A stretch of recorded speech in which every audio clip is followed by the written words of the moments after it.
السلام علیکم دوستوں۔ سلطان محمد فاتح کی وفات کے وقت سلطان کے دو بیٹے تھے۔ بڑے کا نام تھا بایزید اور چھوٹے کا نام جمشید تھا۔ بڑا لڑکا اماسیہ کا حاکم تھا جبکہ چھوٹا لڑکا جمشید کرمانیہ کا۔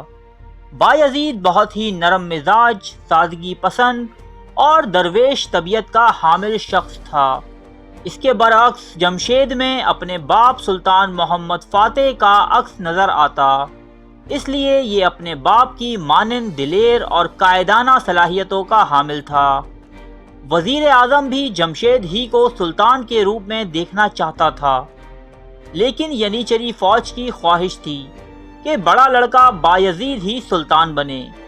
چونکہ سلطان ایک نرم مزاج شخص تھا، اس لیے ایک کمزور حکمران ثابت ہوتا۔ یوں ینیچری کو اپنی منمانی کرنے کا پورا موقع حاصل ہوتا۔ اسی مقصد کے لیے ینیچری نے پہلے وزیر اعظم کا قتل کیا اور تمام شہر میں لوٹ مار مچا دی۔ اس عرصے میں بایزید بھی قسطنطنیہ پہنچ گئے اور انا نے حکومت سنبھال لی، لیکن حکومت سنبھالنے کے لیے ینیچری فوج کو بے تحاشا دولت اور تحائف سے نوازنا پڑا، اور پھر سلطنت عثمانیہ میں یہ رسم ٹھہری کہ جب بھی کوئی نیا سلطان بنتا تو وہ ینیچری کو دولت و تحائف سے نوازتا۔ بایزید ثانی سلطان کے منصب پر فائز ہو چکے تھے، تمام قوم نے ان کی اطاعت قبول کر لی تھی، مگر جمشید نے اس کے باوجود علم بغاوت بلند کر دیا۔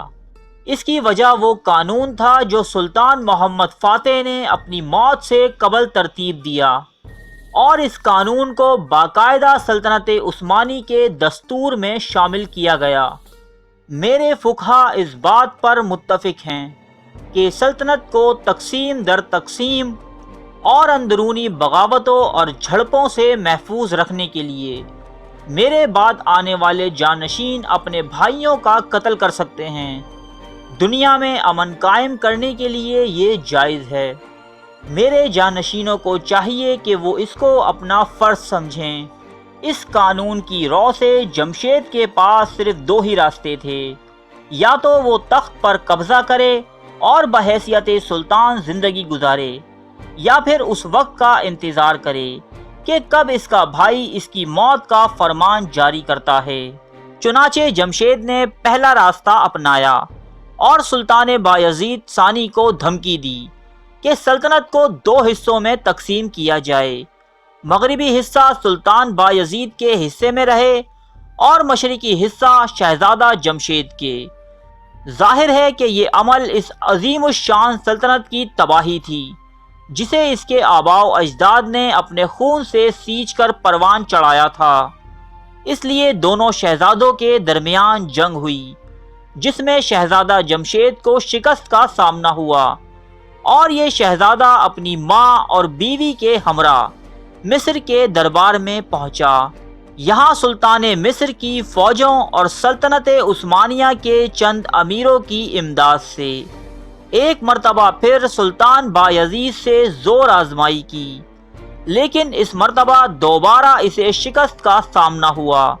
اس مرتبہ یہ شہزادہ مصر کے بجائے جزیرہ روڈس پہنچا، جہاں ایک مسیحی حکومت قائم تھی، اور یہاں کے سردار ڈی آبوسن سے مدد کی درخواست کی۔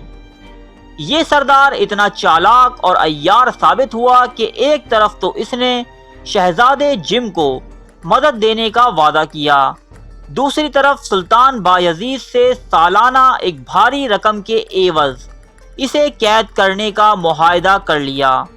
اس کے علاوہ یورپی حکومتوں سے بھی اس شہزادے کی بولیاں لگواتا رہا کہ یورپ اسے سلطنت عثمانیہ کے خلاف استعمال کرے۔ انتہا یہ کہ اس کمظرف انسان نے قاہرہ میں مقیم شہزادے جم کی ماں اور بیوی کو بھی خط بھیجا، جس میں شہزادے کی رہائی کے بدلے ایک بھاری رقم کا مطالبہ کیا گیا۔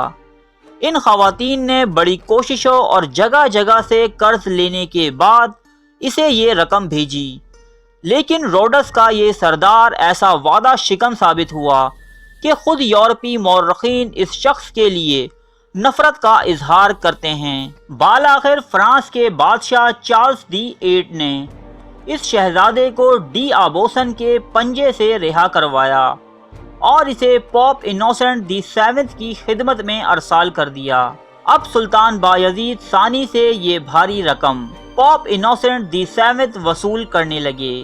پوپ کے بعد ان کے جانشین پوپ الیگزینڈر بورجیا نے اس سونے کے انڈے دینے والی مرغی کو ذبح کرنے اور ایک ساتھ سارے انڈے حاصل کرنے کی حکمت عملی بنائی اور سلطان بایزید کے پاس خط بھیجا کہ اگر 3 لاکھ وقات یکمشت ادا کر دیے جائیں تو آپ کے بھائی کو قتل کر دیا جائے گا۔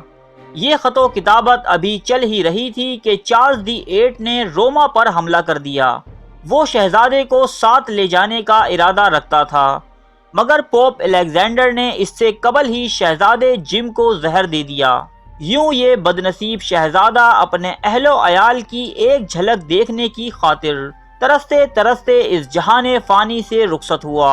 سلطان بایزید کا زیادہ تر عرصہ حکومت اندرونی بغاوتوں اور بیرونی حملوں کو جھیلتے ہوئے گزرا۔ چنانچہ آپ کے دور حکومت میں سلطنت میں کوئی خاص توسیع نہ ہوئی۔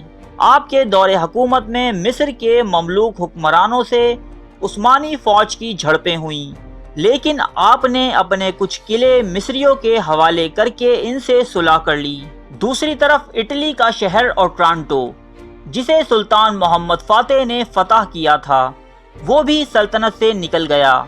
اسپین کے مسلمانوں کی نسل کشی بھی آپ ہی کے دور میں ہوئی اور اسپین کے مسلمانوں نے آپ کے پاس ایک بہت ہی درد بھرا خط بھیجا اور مدد کی درخواست کی، لیکن آپ چونکہ اپنے ذاتی مسئلوں میں اس قدر الجھے ہوئے تھے کہ اپنے امیر البحر رئیس کو ایک بہت تھوڑی قوت کے ساتھ روانہ کیا کہ جس کا کوئی فائدہ اسپین کے مسلمانوں کو نہ ہو سکا۔ آپ کے 3 بیٹے تھے، بڑے بیٹے کرکوت، درمیانے احمد اور سب سے چھوٹے سلیم۔ آپ احمد کو ولی عہد بنانا چاہتے تھے، جبکہ ینیچری کی خواہش تھی سلیم اگلے سلطان بنے۔ اسی لیے سلطان بایزید ثانی کی زندگی ہی میں سلیم اور ان کے والد کے درمیان ایک جنگ ہوئی، جس میں فتح سلطان بایزید ثانی کی ہوئی اور شہزادے سلیم کو کریمیا اپنے سسر کے پاس بھاگنا پڑا۔ بعد ازاں تمام ینیچری فوج اور دوسری تمام افواج سلیم کے حق میں دستبردار ہو گئیں اور سلطان بایزید کو تخت سے ہاتھ دھونے پڑے۔ تخت چھوڑ کر آپ ایشیا کے شہر ڈیموٹیکا کے لیے روانہ ہوئے، لیکن راستے میں ہی آپ کا انتقال ہو گیا۔ آپ کی تدفین جامع بایزید استانبول میں ہوئی۔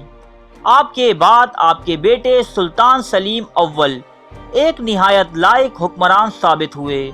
ان کا تذکرہ آپ ہماری اگلی ویڈیو میں ملاحظہ کر سکیں گے۔ ارے فرینڈز، 1 منٹ، آپ ایسے ہی جا رہے ہیں؟ اتنی محنت سے ویڈیو بنائی ہے، ایک لائک تو بنتا ہے نا؟ اور دوسرا یہ کہ آپ ہمیں اتنی بڑی دنیا میں دوبارہ کیسے ڈھونڈیں گے؟ تو اس کا حل یہ ہے کہ آپ ہمارے چینل کو سبسکرائب کر لیجئے اور اس بیل کے آئیکن کو کلک کر دیجئے۔ اس طرح ہمارے آنے والی تمام ویڈیوز آپ تک پہنچتی رہیں گی۔ ارے ڈریے مت، یہ بالکل فری ہے۔